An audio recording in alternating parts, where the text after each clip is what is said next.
Why engage a utilities consultant on a commercial to residential conversion? Well, first, you can't assume that the existing infrastructure is going to be suitable to service your new development. Behind us, you'll see St Cecilia Church. St Cecilia Church was, as it says on the tin, a church. This development was completed about 18 months ago by Direct Construction, who engaged us at an early stage to have a look at the existing infrastructure to see if we could do anything with it.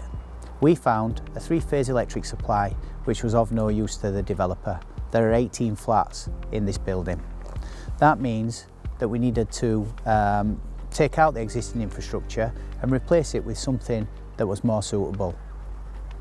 As this is a building of multiple occupancy, we installed a BEMCO unit. That BEMCO unit opens up the potential for each flat to have its own individual meter. In addition, the church had a 32mm water supply. Now that 32mm water supply was sufficient for a church, but certainly not sufficient for 18 flats. So at the same time, we arranged for Yorkshire Water to come along and to connect up the developer's 25mm services, which are fed from each flat. So what are the challenges on a site like this?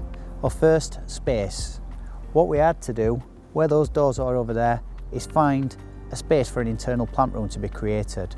And that plant room not only houses the BEMCO unit, but it houses a switched fuse isolator for each flat and the meter for each flat, taking up a considerable amount of space. Additionally, internally, there are water manifolds that split the supply that's been installed to allow the 25mm services to travel to each apartment.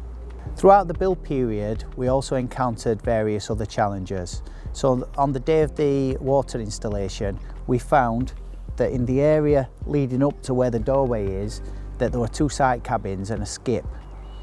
Now, access and egress to a site is essential when a utility contractor is coming along to do their works. If things are in the way, they won't move them and they won't wait for you to move them. The access and egress needs to be clear. On this project, the developer has laid a 63mm water pipe, and that 63mm water pipe comes from the internal plant room right up to the boundary of the site.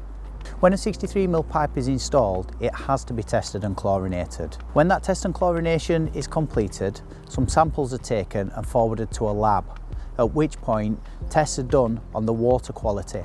In return, we receive some certification telling us that the test and chlorination is a pass, and that documentation is sent off to the water network, in this case Yorkshire Water.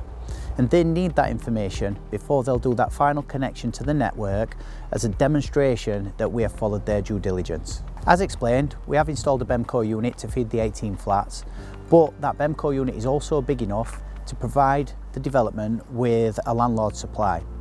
A landlord supply is essential for a building like this because when you open the door, you're straight into a hallway, and that hallway has to be lit for health and safety reasons.